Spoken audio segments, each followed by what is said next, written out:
First Samuel.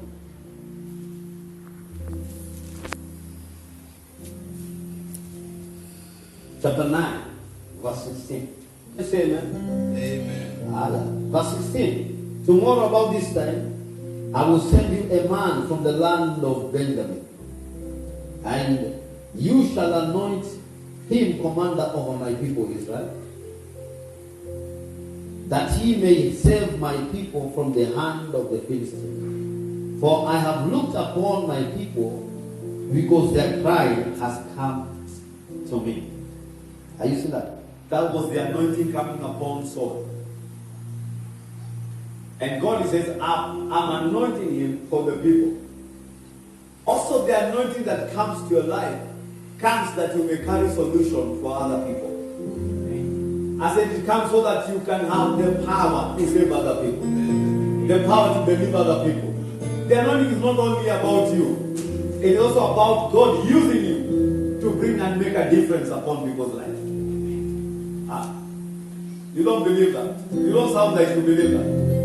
The anointing makes you a destiny helper. Amen. The anointing makes you a solution. Amen. The anointing makes you a restorer of your people. If they were broken, if they were defeated, the anointing of God upon your life brings and changes that situation. Amen. And the place of hope, hopelessness, hope comes in. You hear me?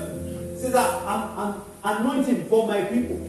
Because my people have cried. There's some things people have cried, and God is answering by anointing you.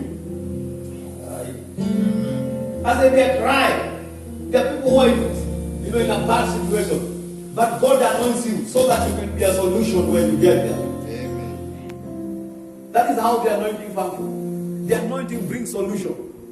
The anointing can speak. Listen, one word of a man who is anointed can utter everything that has been said before of destruction. Amen. One word from the anointed mouth, from the anointed head. Amen. From the anointed person can change the situation. Amen. A dying mother can hear one word from an anointed voice and they come back to life. A dead situation can hear one word from an anointed person and the situation changes. He says, when the anointing comes, he will turn the wilderness into a fruitful. What is making the wilderness become a fruitful ground is the anointing. Hallelujah. The anointing can come from, can work through your mouth. The anointing can work through your mouth. The anointing upon you can work through your mouth. You decree a thing and it is established because of the anointing. Amen. How did Jesus bring solutions? Because he says how God anointed Jesus with the Holy Ghost and with power, that he went about doing good and healing all those who are oppressed of the devil. How did he do it? By his words. He says, be free, you are free. Be restored, you are restored. Hallelujah. Take up your bed and go. The man that could never walk carries his own bed. The man was carrying him plus the bed. But now he carries the bed that used to carry him. The anointing. The anointing strengthened a man that who was begging at the beautiful gate began to live, dance, and rejoice. Because the spirit of the anointing and the anointing of the Holy Ghost brings gladness upon people's life. Amen. When you are anointed, wherever you go, you bring gladness. You don't bring sorrow. They don't look at you and say, another problem. No, they see solutions. May that be your portion in Jesus' name. When they see solution. In the book of Luke chapter 4. Luke chapter 4.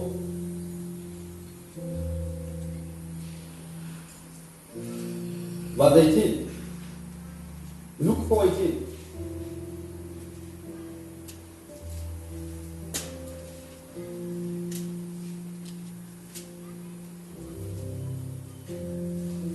Is it there? Say amen.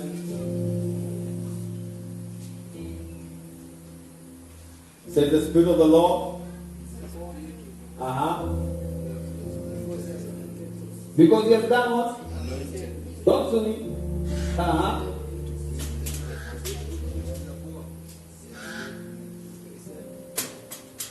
He has? Come to me. The Spirit of the Lord is upon me because He has anointed me. To do what? To preach. To teach, to preach. That means to speak the word of the gospel. To speak the words of healing. To speak the words of deliverance. Hallelujah. When you are anointed and you find a defeated situation, you don't speak defeat. I said you don't speak defeat. You speak as your father would speak. You speak as your father would speak. You call calmness. In a sea, you call calmness. Amen. Listen, the anointing that is upon you teaches you. I said the anointing that is upon you teaches you. There are things it teaches you not to speak. Words of defeat you don't speak. Tell you to speak words of victory. Amen. 2, chapter 4. 2 Corinthians chapter 2. Verse 14. Thank be to God. Amen. You're there? You get there, say amen. Pastor Patrick. Now thanks be to God Mhm. who always leads us Yeah. in triumph in Christ. He always leads us where? In Triumph in Christ. Talk to me, church here. He always leads you where? In triumph in Christ. In Christ. So, is there any defeat in Christ? In Christ means in the anointed. When you are in the anointed, when you are anointed, when you are in the anointed, He leads you to triumph, victories. So your mouth is not an element or a tool to speak defeat. Your mouth is a vessel to speak victories. Amen. Look at the same situation that looks dead. You say, you will live. Yeah? A dying business, you shall live. A hopeless situation, there is hope. The anointed speak. Amen.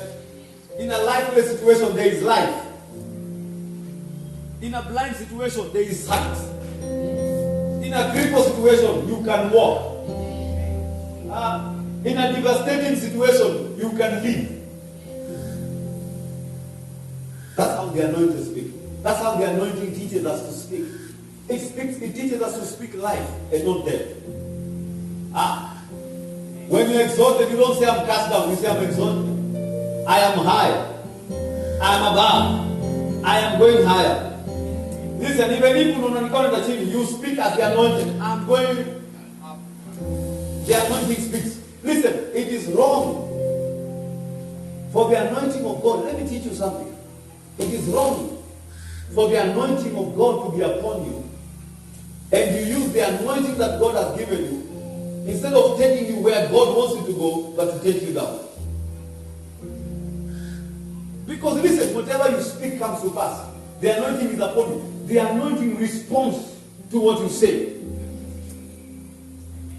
The anointing does what you say. That's why you can speak death to something that it needs to die, and it dies. You speak life to something that wants to die, but it lives. Because that power is in your tongue. You carry that power. Now listen, if you have that power, and you start declaring you're going down, what will happen? What will happen? And listen, you've been anointed to receive results. What will happen? The anointing brings that down movement in a very quick way. And now, the same anointing power God gave you to take you to heights, now is taking you to the lowest place. And then you say, what is wrong? It is not the anointing. It is the direction you are giving your anointing. Hey, praise Jesus. Look at how it says, I will fill this place. And this place sooner or later, before this year ends, this place will be too small for me. Speak faith. Speak words of power. You are looking at the same place. You are saying this place will be too small for me. Coming next year. What are you declaring? You are declaring life. Amen. Amen. You still here? Yes. Are you ready for that anointing? Yes. Activation of that anointing. Yes. Are you sure? Yes. 10:27. Is that 10:27? I've mentioned that. But I want you to see those who are writing that. Is that 10:27?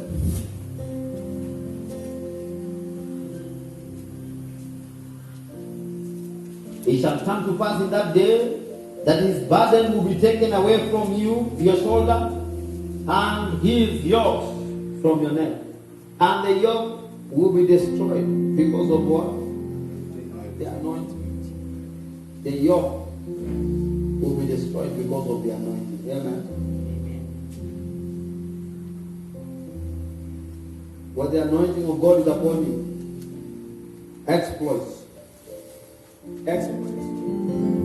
Exploits become your common thing. Not the uncommon thing, the common thing. Yeah. Exploits become the common. Look at Isaiah 45. We're going to be winding with that.